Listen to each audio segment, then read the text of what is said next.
Unité 1. Marché et fonctionnement des agences de tourisme. Marché des agences de tourisme. Introduction à l'unité. Objectif de l'unité. Tout au long de cette unité, vous analysez les concepts de tourisme et de touristes. Identifiez les différents segments du marché touristique. Élaborez un plan d'affaires pour les agences de tourisme. Introduction à l'unité. Salut, étudiants. Devons-nous commencer nos études? Dans cette unité, nous parlerons du monde du tourisme. Avez-vous déjà fait un voyage? Êtes-vous allé dans une agence de tourisme et également appelée agence de voyage, et avez-vous acheté un forfait de voyage? Avez-vous de bons souvenirs de voyage? Avez-vous gardé des photos, des souvenirs et des bons souvenirs de cela? Croyez-moi, vous faisiez de l'exercice et expérimentiez une activité touristique. Voyez-vous comment cela peut être présent dans nos vies et notre quotidien? En réfléchissant à nos expériences, nous avons pu mieux comprendre le tourisme et ce marché qui fait bouger différents secteurs, génère des emplois et apporte une valeur économique pertinente aux régions touristiques, ayant un impact positif sur l'économie brésilienne. Pour comprendre le merveilleux univers du tourisme, découvrons le concept de tourisme et le panorama du marché touristique brésilien. Et, en valorisant ce marché, nous comprendrons comment les agences de tourisme se mobilisent pour explorer et profiter de ce vaste marché. C'est grâce à ces connaissances acquises que nous pourrons analyser le marché touristique brésilien, son fonctionnement et la performance des agences de voyage. Plus tard, nous pourrons élaborer un bon business plan appliqué aux agences de tourisme. Dans cette unité, en classe 1, nous parlerons du marché des agences de tourisme et donnerons un aperçu du tourisme au Brésil. En classe 2, nous apprendrons le fonctionnement et la segmentation du marché des agences de tourisme, et nous examinerons également les tours opérateurs et les agences de tourisme, la segmentation du marché touristique, et comment l'explorer, et un aperçu de l'avenir des agences de tourisme brésiliennes. Enfin, en classe 3, nous découvrirons les processus de médiation dans les agences de tourisme, où nous apprendrons la gestion et les routines des agences de tourisme, y compris l'élaboration d'un plan d'affaires appliqué aux agences de tourisme, avec lequel nous aurons une plus grande proximité avec fournisseurs et clients touristiques. Après tant de connaissances et d'informations, vous pourrez entrer sur le marché du tourisme et des agences de voyage en tant que professionnel compétent. Alors bon voyage! Autrement dit, de bonnes études. Introduction à la classe. Quel est l'objectif du cours? Dans ce cours, vous étudierez le marché du tourisme et aurez un aperçu du tourisme au Brésil. Objectifs généraux d'apprentissage. Tout au long de ce cours, vous définir ce qu'est le tourisme. Distinguer les types de tourisme. Analyser la situation du marché touristique au Brésil. Situation problématique. Voyager, découvrir de nouveaux endroits, des gens différents, des attractions touristiques uniques et des plats exotiques est le rêve de beaucoup. Les touristes recherchent de nouvelles expériences et souhaitent vivre quelque chose d'agréable et d'unique, ce qui fait bénéficier de nombreux secteurs du marché touristique. Les concepts de tourisme au Brésil, de marché touristique brésilien, ainsi que de marché des agences de tourisme sont des fronts qui soutiennent notre contenu et nous apportent un bon support pour comprendre plus et mieux cet univers très riche qu'est le marché touristique. En ce moment, nous devons réfléchir à l'importance du tourisme pour notre société et notre économie. Le tourisme a-t-il un impact sur ces territoires? Pedro est un entrepreneur qui a toujours rêvé d'en apprendre davantage sur le tourisme. Tout au long de sa vie, il a été enchanté par les destinations insolites, organisant des voyages, des itinéraires et découvrant de nouveaux lieux. Pedro aime voyager et découvrir les coutumes, les cultures et les différentes cuisines, et s'imagine travailler dans le domaine, ce qui lui fait penser à créer sa propre entreprise dans le futur, une agence de voyage. Pedro vous propose, vous étiez tous les deux camarades de classe à l'université, de vous associer avec lui pour ouvrir une agence de voyage. Cependant, vous doutiez que cet investissement trouve un scénario favorable pour que l'entreprise réalise des bénéfices. Face à ce dilemme, vous décidez de réaliser une étude de marché et, lors de la collecte d'informations, Pedro vous demande, le marché des agences de voyage a-t-il de nombreux concurrents, ce qui rendrait difficile le succès de votre entreprise? Le tourisme au Brésil est-il important pour l'économie du pays? Il est très important pour vous et Pedro de savoir comment fonctionne le marché du tourisme. Après tout, vous avez l'intention d'investir beaucoup d'argent dans l'ouverture d'une agence de tourisme. Par conséquent, portez une attention particulière aux données relatives au tourisme et aux agences touristiques au Brésil. Cela peut être un regain d'encouragement, ou l'inverse, dans vos décisions. Définition du tourisme. Vous avez sûrement déjà fait un beau voyage entre amis ou en famille. Probablement, lors de l'un d'entre eux, vous avez peut-être eu recours au service d'une agence de voyage. Mais avant de comprendre ce qu'est une agence de tourisme et comment elle fonctionne, il est important de comprendre le marché sur lequel ces agences se situent, le marché du tourisme. Il faut donc d'abord comprendre ce qu'est le tourisme.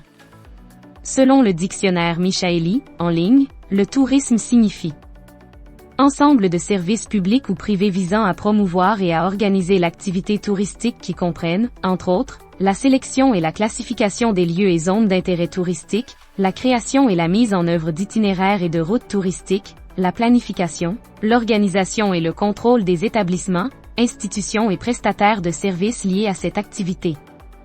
Michaeli, 2020, en ligne. Avec cette définition, nous pouvons voir que nos études comprennent le tourisme non pas comme un facteur isolé, mais comme un ensemble de services et de secteurs qui visent à organiser l'activité touristique et à la promouvoir dans une région donnée, renforçant ainsi le marché touristique. Iñárritu, 2013, P13, fait référence à un concept directeur pour la définition du tourisme, abordé par l'Organisation mondiale du tourisme, OMT, en 1994, qui dit que le tourisme englobe les activités des personnes qui voyagent et séjournent dans des lieux extérieurs à leur environnement habituel pendant une année consécutive au maximum, pour le plaisir, les affaires ou à d'autres fins. Considéré comme essentiel, ce concept facilite la compréhension de cette activité, car c'est à partir de lui qu'il a été possible de construire et de structurer le grand marché touristique actuel. Et 128-173, réfléchissez. Il y a quelques années, l'OMT, en conceptualisant le tourisme, a limité sa définition aux voyages effectués en dehors du lieu de résidence, motivés par des raisons non économiques. Pourquoi pensez-vous que, à partir de 1994, l'OMT a inclus des raisons économiques et commerciales, tourisme d'affaires, dans la définition du tourisme? Réfléchissez sur le sujet. Le tourisme revêt une grande importance dans l'histoire d'un pays, car il a un impact sur l'économie, dans un environnement et une société donnée. Avec l'avènement des technologies, les améliorations de la logistique et des transports, l'émergence des moyens numériques et des facilités légales permettant aux individus de se déplacer, le tourisme est devenu plus accessible et extrêmement exploré et recherché, Coop et al., 2008. Type de tourisme. Selon Goldner et al. 2002, le tourisme peut être classé en Tourism international, tourism domestique, tourism national. Le tourisme international est subdivisé en tourisme entrant et sortant. Le réceptif est le tourisme réalisé par une personne qui ne réside pas dans un pays spécifique et qui le visite. L'émissif se produit lorsqu'une personne qui vit dans un certain pays en visite un autre. Avez-vous trouvé cela déroutant? Que diriez-vous d'un exemple pour clarifier l'idée présentée? En prenant le Brésil comme base, le tourisme international entrant peut être observé lorsqu'une personne de nationalité allemande visite le Brésil, c'est-à-dire que le Brésil reçoit ce touriste venant d'Allemagne. Le tourisme émetteur international peut être un exemple lorsqu'une personne résidant au Brésil se rend en Allemagne. Et 128-221 exemplaire. Une tournée du Nigeria visite le Brésil. Notez que lorsque le Brésil reçoit des touristes nigérians, nous avons un exemple de tourisme international réceptif, car le pays de destination perçoit la situation, c'est-à-dire que le Brésil, pays de destination, reçoit des gens. Et, dans un autre cas, lorsque le Brésil envoie des touristes, cette situation est classée comme tourisme international émetteur.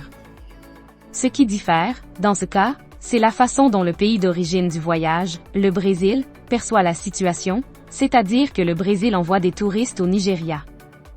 Le tourisme intérieur se produit lorsqu'une personne voyage dans son propre pays, par exemple une personne du Maranhão qui se rend au Paraná pour visiter les chutes d'Iguaçu. Le tourisme intérieur, en revanche, apporte une vision macro, car il combine le tourisme intérieur avec le tourisme international entrant, c'est-à-dire qu'il s'agit de tout le tourisme qui a lieu dans un pays, tant de la part des résidents du pays que des touristes externes. Le tourisme intérieur représente donc à la fois le transit des habitants de leur pays, voyageant à l'intérieur de celui-ci, et celui des touristes étrangers, voyageant à l'intérieur du pays. Le tourisme national, qui a également une vision macro, combine le tourisme intérieur, voyage des résidents à l'intérieur même du pays, avec le tourisme international émetteur, envoi de touristes brésiliens dans des voyages internationaux, puisqu'il représente le trafic national des Brésiliens, tant de ceux qui voyagent à l'intérieur du pays. Le pays, ainsi que ceux qui voyagent à l'étranger, Goldner et al. 2002. Touristes et visiteurs. C'est dans ce contexte qu'émerge une personne particulière qu'il faut considérer, en raison de son importance pour le tourisme, le touriste. Mais savez-vous ce qu'est un touriste? Il existe de nombreuses conceptualisations sur les touristes, et Ignara, 2013, comprend que les touristes sont des groupes hétérogènes, qui rassemblent différentes personnalités et profils démographiques, dans des expériences diverses. Goldner et al. 2002, considère, dans le tourisme international, que tous ceux qui voyagent dans un autre pays, pour une durée pouvant aller jusqu'à 1 an, et ne recherchent pas d'emploi, sont considérés comme des « visiteurs ». Les « visiteurs » sont divisés en 2 catégories, les touristes et les visiteurs d'un jour. Un touriste est quelqu'un qui séjourne dans le pays qu'il visite, au moins pour y passer une nuit. Si vous ne passez pas la nuit, vous serez considéré comme un « visiteur d'un jour ». Et /1 assimile. Le terme touriste peut être compris comme quelqu'un qui passe au moins une nuit dans le pays visité. Un visiteur d'un jour est une personne qui ne passe pas la nuit dans un autre pays, mais qui ne fait que le visiter. Ainsi, lorsqu'une personne née au Brésil va visiter Londres, mais que l'avion fait une correspondance à Lisbonne, si cette personne reste quelques heures au Portugal puis part pour l'Angleterre, elle est considérée comme un visiteur d'un jour, car elle n'est pas passé la nuit. Si ce même Brésilien dort une nuit au Portugal et continue son voyage vers Londres le lendemain, il est considéré comme un touriste, dans ce cas-ci un touriste international. Les éléments qui agissent dans le tourisme. Selon Ignara, 2013, dans ce contexte, il est important de savoir que lorsqu'on étudie le thème du tourisme, 4 éléments importants doivent être pris en compte: le touriste, les prestataires de services, le gouvernement et la communauté. Pouvons-nous les connaître un peu plus en détail? La personne qui est touriste est désireuse de répondre à ses attentes, qu'elles soient physiques, émotionnelles ou spirituelles, et également de vivre des expériences nouvelles et différentes, tandis que les prestataires de services voient le tourisme comme une excellente opportunité de générer des revenus financiers avec les activités et/ou services fournis. Le gouvernement, quant à lui, considère le tourisme comme une source de richesse pour un lieu donné. Enfin, la communauté des destinations touristiques a une opportunité dans le tourisme de générer des emplois et également des échanges culturels. Ignara, 2013. Dans la figure ci-dessous, nous pouvons voir une fête typique de la culture brésilienne, qui mobilise les 4 éléments constitutifs du tourisme. Ignara, 2013, les touristes nationaux et internationaux qui visitent le Sambadrome, les prestataires de services, hôtels, restaurants, compagnies aériennes, vendeurs ambulants, chauffeurs de taxis et applications, etc., qui les proposent pendant le carnaval, le gouvernement qui promeut et investit dans ce festival, et toute la communauté impliquée qui bénéficie de ce festival et du tourisme généré par celui-ci. C'est pourquoi nous organisons notre célèbre carnaval, animé et coloré.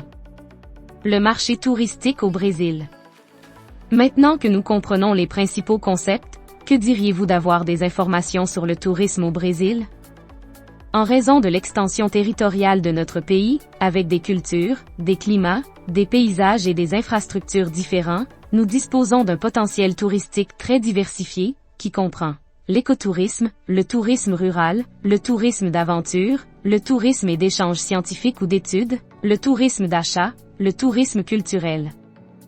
Tourisme, tourisme sportif, tourisme événementiel et d'affaires, tourisme religieux, tourisme de santé et de bien-être, entre autres, les villes, SD.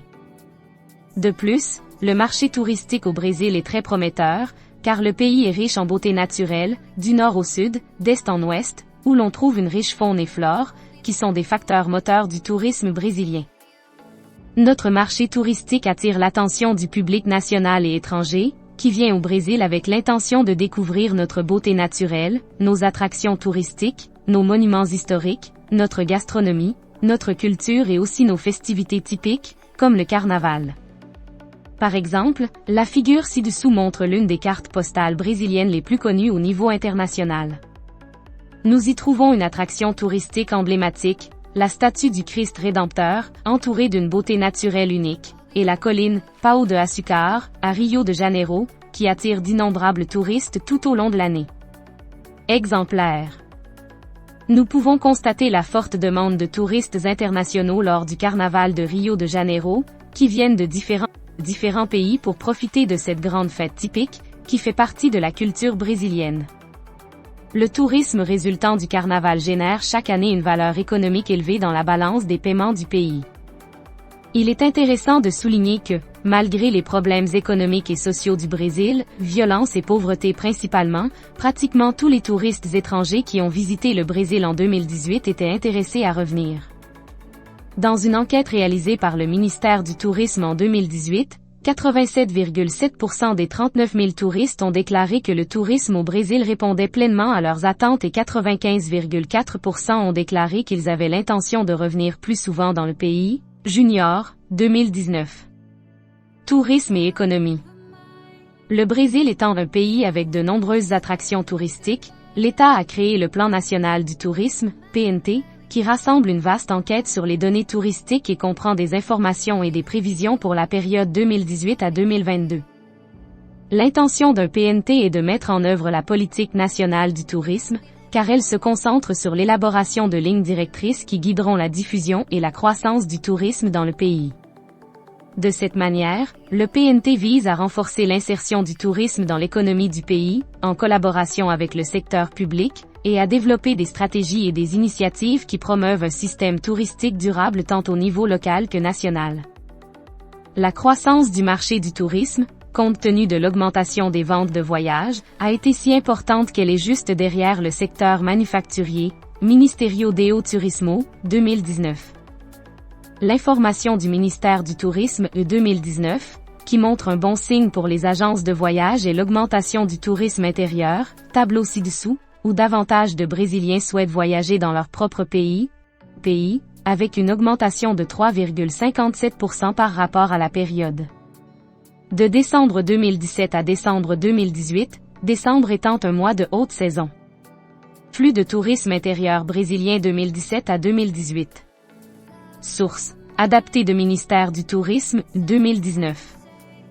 Pour vérifier l'importance de ce secteur pour l'économie brésilienne, dans une enquête réalisée par le gouvernement du Brésil, 2019, le tourisme brésilien, entre août 2018 et juillet 2019, a offert 25 000 emplois dans tout le pays. Et il a battu le record de revenus, en collectant environ 137 milliards de reais au début de 2019, Governo do Brasil, 2019. En 2018, le tourisme représentait plus de 8% du PIB, produit intérieur brut, brésilien, supérieur aux 7,9% de l'année précédente, en plus d'occuper 7,5%, environ 6,9 millions de personnes, du nombre total d'emplois vacants en le pays, Ministerio do Turismo, 2019, démontrant l'impact de cette activité sur l'économie du pays. Données touristiques au Brésil x données touristiques dans le monde. Source. WTTC, 2018, et Ministère du Tourisme, 2019. Dans l'annuaire statistique du tourisme 2019, produit par le ministère du Tourisme et basé sur l'année 2018, on constate que la majorité des touristes internationaux qui viennent au Brésil viennent, premièrement, d'Amérique du Sud, notamment d'Argentine, du Chili, du Paraguay et de l'Uruguay, respectivement en nombre de touristes, vient ensuite le continent européen, avec le plus grand nombre de touristes venant respectivement de France, d'Allemagne, du Royaume-Uni, d'Italie, du Portugal et d'Espagne, et, en troisième position, apparaît le continent nord-américain, où se trouve la majorité des touristes arrivant respectivement des États-Unis, du Mexique et du Canada, Ministerio do Turismo, 2019. Pour comprendre également les motivations des touristes lorsqu'ils voyagent au Brésil, on peut identifier comme facteur le plus mentionné, en 2017, les voyages axés sur les loisirs, comme « Profiter du soleil et des plages » avec 58,8%, suivi de « Les voyages pour d'autres raisons » comme les « Voyages pour rendre visite à la famille, aux amis ou aux études » avec 25,6%. En troisième position viennent les « Voyages d'affaires, événements et congrès » avec 15,6%, FIP, 2018. Agence de tourisme au Brésil. C'est grâce à ces concepts et informations que nous pouvons mieux comprendre le marché du tourisme et, par conséquent, décrire le marché des agences de voyage. Mais qu'est-ce qu'une agence de voyage? Les agences de voyage, également connues au Brésil sous le nom d'agences de tourisme, sont des entreprises qui promeuvent le commerce de produits ou de services touristiques, Braga, 2008.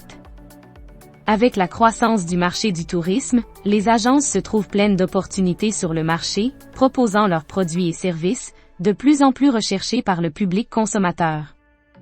Alors que de plus en plus de personnes ont l'intention de voyager, que ce soit pour diverses raisons, les agences de voyage doivent être en mesure de répondre à ces demandes et de servir leurs consommateurs avec des forfaits touristiques, des circuits, des conseils, entre autres produits ou services variés qu'elles proposent.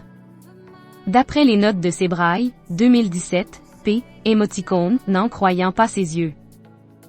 Les agences de voyage et de tourisme jouent un rôle important dans le développement du tourisme, en créant et en guidant les flux touristiques et en servant d'éléments de liaison entre les touristes et les autres entités fournissant des services touristiques. En outre, les agences de voyage et de tourisme sont confrontées à un marché hautement concurrentiel, étant donné que leurs clients ont un plus grand pouvoir pour choisir les produits et services touristiques qu'ils souhaitent acheter. De nombreuses agences, afin de se démarquer, cherchent à créer des alliances stratégiques et à s'intégrer avec d'autres secteurs pour se positionner de manière plus compétitive sur le marché, Sebrae, 2017. Selon Sebrae, 2017, en 2015, le Brésil comptait 32 211 agences de voyage, dont 51,76% dans la région sud-est, 19,28% dans la région nord-est, 15,83% dans la région sud et 8,25% dans la région centre-ouest. Et 4,88% dans la région nord. La même étude a montré que de 2009 à 2014, le nombre d'agences de voyage a augmenté d'environ 118%, en moyenne de 17,1% par an, pendant cette période, Sebrae, 2017. Bien que le marché présente un degré élevé de concurrence, une agence de voyage qui offre un bon service et donne de la crédibilité aux touristes qui souhaitent voyager en toute tranquillité et profiter au maximum de leur voyage, non seulement se démarque de la concurrence, mais a également bon bénéfice. Enfin, dans ce cours, nous avons pu mieux comprendre ce qu'est le tourisme, car nous connaissons ces concepts ainsi que le tourisme au Brésil. Nous avons découvert le marché touristique brésilien à travers une description avec des données et des informations du secteur et, enfin, nous avons compris comment fonctionne le marché des agences de tourisme et l'importance de leurs activités pour la commercialisation de produits et services touristiques, promouvant ainsi le tourisme dans notre bel Brésil.